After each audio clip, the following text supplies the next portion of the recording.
Selamat datang di channel Cerita Cinta, channelnya Cerita Cinta Romantis. Sebelum lanjut, mohon dukungannya dengan like dan subscribe dulu. Ternyata aku anak orang kaya. Bagian 28. Kita lihat saja nanti bagaimana aku membereskannya. Kau itu masih harus banyak belajar. Jangan menyelesaikan masalah dengan kekerasan. Cobalah untuk sedikit gunakan otakmu itu. Zaman sekarang ini kekerasan sudah tidak terlalu berguna. Paham? Albert sangat percaya diri, memandang rendah seorang pecundang miskin dari pedesaan, walau pecundang itu punya bantuan dari Kak Liam sekalipun. Dia tetap akan menggunakan berbagai macam cara untuk memaksanya mengembalikan Sam itu. Kudengar, pacarnya bernama Lila ya? Albert tiba-tiba berbalik dan bertanya. Iya, sungguh menjengkelkan. Orang miskin sepertinya justru berhasil mendapatkan wanita yang terkenal akan kecantikannya di timur kota.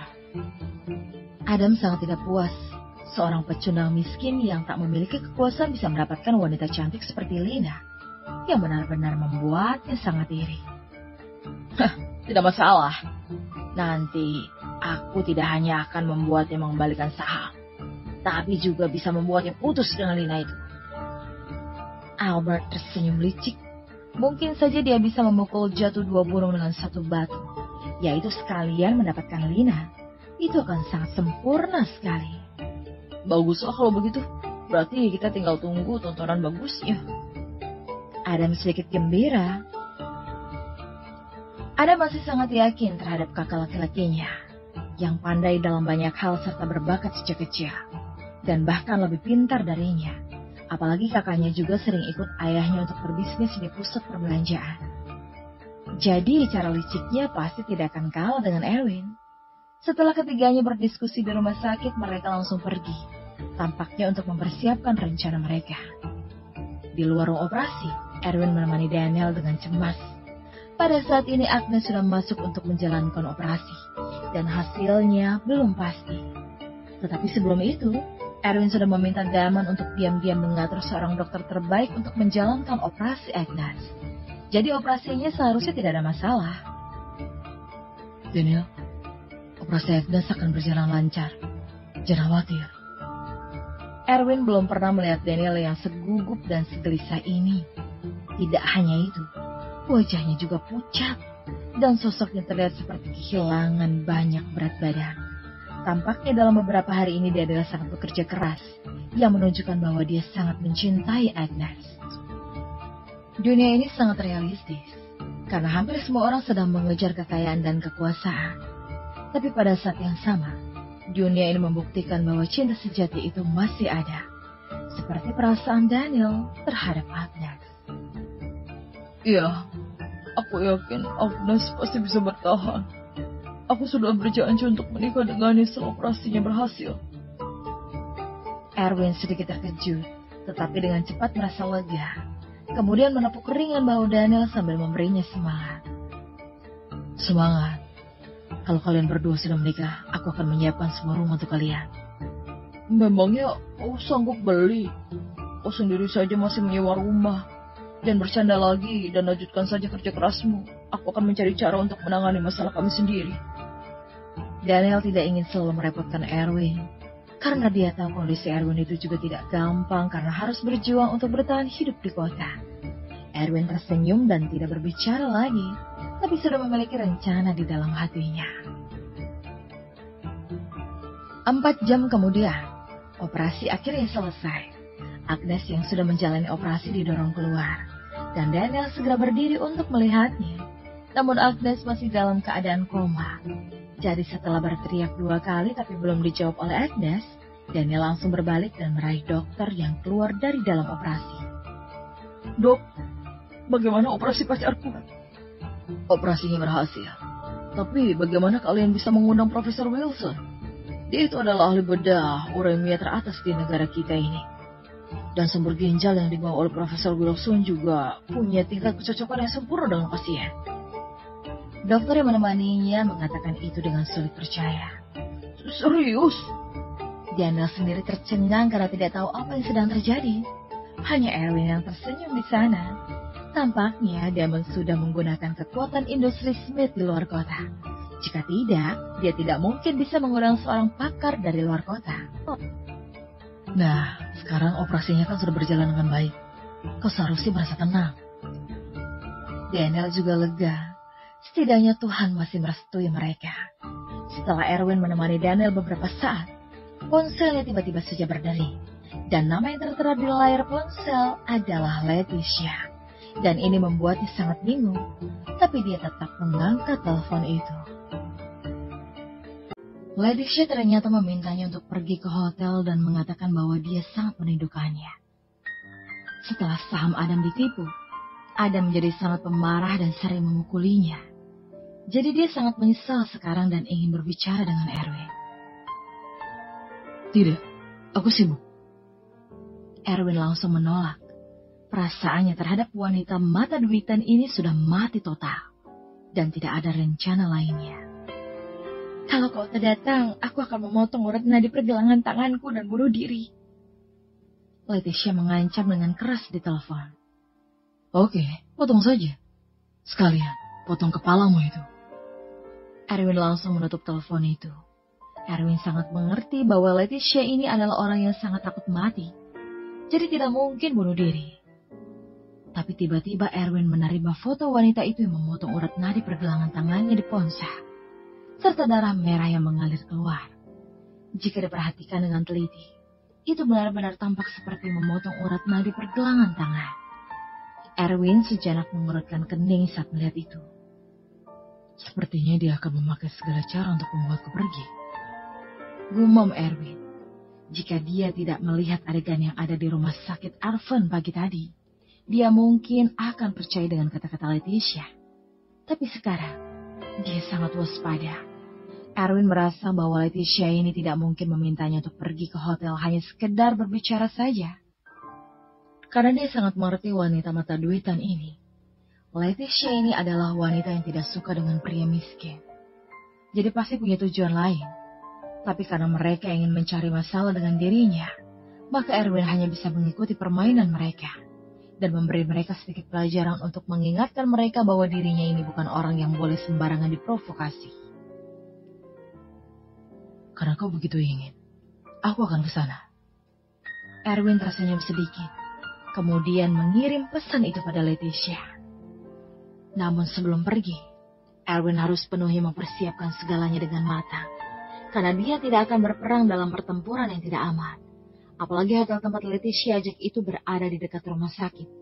Jadi sudah pasti dua pria yang bersamanya pagi tadi akan ada di sana juga. Hal pertama yang harus diselidiki dengan jelas adalah pria muda yang mirip seperti Adam dan mengenakan kacamata berbingkai hitam. Pria yang sangat mirip dengan Adam itu mungkin adalah kakak laki-laki Adam. Meskipun Erwin menebak seperti ini, tapi dia masih belum yakin. Dan segera menelpon Anita yang sedang di rumah. Bantu keselidiki tuan muda Sun Group. Kirim foto serta semua informasi pribadinya. Jangan lupa informasi tentang perusahaan miliknya juga. Dan suruh Lisa datang ke rumah sakit Edva. Aku akan menunggunya di luar pintu. Setelah Erwin menyelesaikan semua ini, dia menanyakan informasi tentang hotel tempat Leticia berada. Hotel Aston ini milik Highbuild Group. Sepertinya aku tidak perlu khawatir lagi. Erwin merasa lebih yakin. Dan rasa dingin melintas di matanya. Aku ingin lihat trik licik seperti apa yang kalian rencanakan.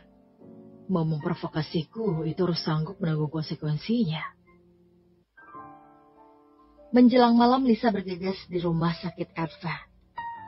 Kemudian Erwin membawa Lisa langsung ke Hotel Aston di dekat rumah sakit. Tapi Erwin tidak langsung ke kamar nomor 308 yang telah ditentukan oleh Leticia. Tapi ke ruang keamanan terlebih dulu.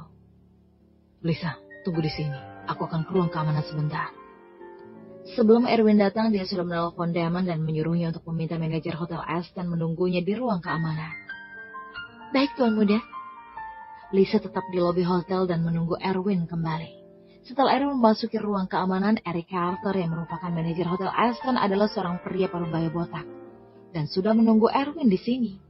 Setelah melihat kedatangan Erwin, ekspresinya menjadi sedikit tegang. Tuan Erwin. Nama saya Eric Carter. Tolong beri perintah jika Anda memerlukan sesuatu. Jangan gugup. Aku hanya ingin bertanya, apa ada orang yang masuk ke kamar nomor 308 hari ini? Saat berbicara, mata Erwin sudah melirik bolak-balik di monitor CCTV. Benar, ada 3. Mereka datang bersamaan, 2 pria dan 1 wanita. Tapi kedua pria itu langsung keluar. Jadi hanya menyisakan seorang wanita yang masih tinggal di dalam kamar. Cari tahu di mana kedua pria itu berada. Erwin sepertinya tahu apa yang sedang mereka rencanakan. Tapi ini masih tebakan dan belum pasti. Kata-kata Erwin membuat orang-orang di ruang keamanan menjadi sibuk seketika. Dan mulai memobilisasi kamera pengawasan di seluruh hotel. Setelah 10 menit, para petugas akhirnya menemukan kedua pria itu yang sedang bersembunyi di sudut lantai 3. Ketemu, Tuan Erwin. Kedua pria itu ada di sana. Kata Erik sambil menunjuk ke arah 2 pria yang ada di salah satu monitor CCTV. Erwin melihat lebih teliti. Dan memang benar ada 2 pria. Satunya adalah Adam dan yang satunya lagi tampak seperti kakak laki-laki Adam. Sepertinya kali ini Adam ingin cari mati sambil membawa kakaknya. Setelah memastikan bahwa itu adalah mereka berdua, Erwin hanya tersenyum kecil. Sebelum ini Anita sudah mengirim informasi dan foto tuan muda Sadguru, serta properti yang dimilikinya. Dibandingkan dengan Adam, tuan muda Albert ini memiliki lebih banyak properti daripada adiknya. Oke, beri aku sebuah walkie-talkie. Pertama, halangi 2 pria yang disebut tadi. Lalu biarkan pergi setelah aku masuk ke kamar nomor 308. Dan saat kedua pria itu masuk ke kamar yang kumasuki, suruh semua penjaga keamanan untuk menunggu di luar kamar itu. Erwin tidak ingin mereka melihat dia membawa Lisa. Karena itu ia akan membuat mereka menjadi waspada. Baik, Tuan Erwin. Manajer Erik memberi Erwin sebuah walkie-talkie. Kemudian mengatur seseorang untuk menghalangi Adam dan kakak laki-lakinya itu. Setelah semuanya sudah selesai diatur, Erwin berjalan keluar dari ruang keamanan dan membawa Lisa langsung ke lantai 3 dengan lift. Pada saat yang sama, Adam dan kakak laki-lakinya yang sedang diam-diam mengamati di sudut lantai 3 sudah dihampiri oleh beberapa penjaga keamanan. Jadi perhatian mereka teralihkan dan tidak menyadari Erwin yang lewat dari sana.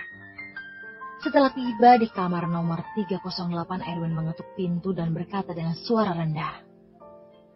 Leticia, ini aku. Ada gerakan di dalam ruangan, dan Leticia dengan cepat membuka pintu itu. Erwin, akhirnya kau datang juga. Aku sangat merindukanmu. Kata Leticia dengan sedikit marah. Dia sekarang hanya mengenakan piyama merah seksi yang sangat menggoda. Melihat dia memakai ini, Erwin semakin yakin dengan tebakannya. Erwin melirik pergelangan tangan Leticia lagi yang bahkan tidak ada bekas serta noda darah sama sekali.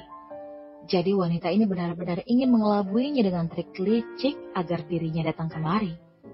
Kalau begitu dirinya juga tidak akan segan-segan lagi. Pergelangan tanganmu sepertinya baik-baik saja. Erwin berkata sambil mendorong pintu dan berjalan masuk. Lisa yang bersembunyi di samping mengikuti langkah Erwin dengan cermat. Saat Leticia hendak memeluk Erwin, kemunculan Lisa yang ikut masuk membuatnya kaget. Erwin, kenapa kamu dan sepupumu ada di sini juga? Bukannya lebih ramai itu lebih seru ya? Erwin tersenyum. Lisa yang sudah menutup pintu langsung mulai mencari di seluruh isi ruangan. Erwin, apa yang kau cari? Bisa apa lagi? Kalian ini tak seberapa kalau mau melawanku. Kata Erwin dengan ringan. Mendengar ini Leticia tidak bisa tenang lagi. Seolah-olah sudah ketahuan. Wajahnya langsung memucat. Tetapi dia masih bersikeras. Aku tak melawanmu. Aku hanya ingin mengobrol denganmu. Begitu ya? Erwin menemukan sebuah kamera perekam video yang tersembunyi di meja samping tempat tidur. Dan menghancurkannya ke tanah. Suruh Adam dan Albert ke sini secepat mungkin. Langsung tatap muka saja kalau ada masalah. Kenapa harus susah-susah merencanakan ini semua? Merepotkan sekali. Kata Erwin dengan dingin sambil duduk di sofa di kamar itu. Bagaimana kau bisa tahu tentang Albert? Leticia sedikit kaget saat ini. Merasa bahwa semuanya sudah ketahuan. Dan semua trik licik ini terasa sia-sia di hadapan Erwin. Cepat, Kesabaranku terbatas. Desak Erwin. Leticia merasa bahwa dia hampir tidak mengenal Erwin yang ada di depannya. Erwin yang ini membuatnya merasa asing, dan perasaan yang hanya dimiliki oleh orang-orang berstatus tinggi. Di bawah paksaan Erwin, pada akhirnya Leticia hanya bisa melakukannya dengan patuh. Setelah menyingkirkan penjaga keamanan yang menghalangi, Adam dan Albert menerima pesan Leticia, dan ketika membaca pesan tersebut, mereka terkejut. Kenapa Erwin sudah ada di kamar? Aku tidak melihatnya muncul sama sekali. Mending cepat, kalau tidak Leticia benar-benar akan dalam bahaya. Teriak Adam yang buru-buru. Tunggu sebentar lagi, kita harus merekam adegannya agar bisa dijadikan bukti untuk mengancamnya. Albert tidak terburu-buru. Lagi pula itu bukan pacarnya juga. Dia hanya ingin memiliki sedikit lebih banyak bukti untuk mengancam Erwin. Aku tak tahan lagi. Adam serasa ingin membunuh kakak laki-lakinya. Karena ini terlalu tak adil. Adam langsung pergi ke sana dan Albert segera menyusul. Setelah tiba di depan kamar nomor 308. Begitu mereka membunyikan bel pintu, pintu pun langsung terbuka. Lisa bersembunyi di balik pintu. Sementara Erwin dan Leticia berada di sisi lain. Jadi mereka berdua tidak melihat siapapun yang ada di ruangan sama sekali. Sepi sekali. Albert sedikit curiga, tetapi Adam masuk lebih dulu. Sehingga Albert yang tak berdaya ikut masuk juga. Begitu mereka berdua masuk, pintu kamar tiba-tiba tertutup. Dan Lisa sudah menjaga pintu itu. Pada saat ini, Albert dan Adam baru menyadari ada seseorang yang bersembunyi di balik pintu. Saat mereka melihat bahwa itu adalah Leticia, wajah Adam langsung memucat dan tubuhnya gemetar hebat. Sepupu Erwin, kenapa dia ada di sini? Adam berkeringat dingin di dahinya ketika melihat wanita tangguh itu. Apa yang kau takutkan? Albert belum melihat kemampuan Lisa, jadi berpikir apa yang perlu ditakutkan dari seorang wanita. Kita harus pergi, kita sudah ketahuan. Adam tidak peduli dengan Leticia lagi saat ini. Melihat Lisa muncul, dia tahu bahwa rencananya telah gagal. Dia ingin melarikan diri, tapi pintu dihalangi oleh Lisa, jadi tidak bisa keluar sama sekali. Bersambung.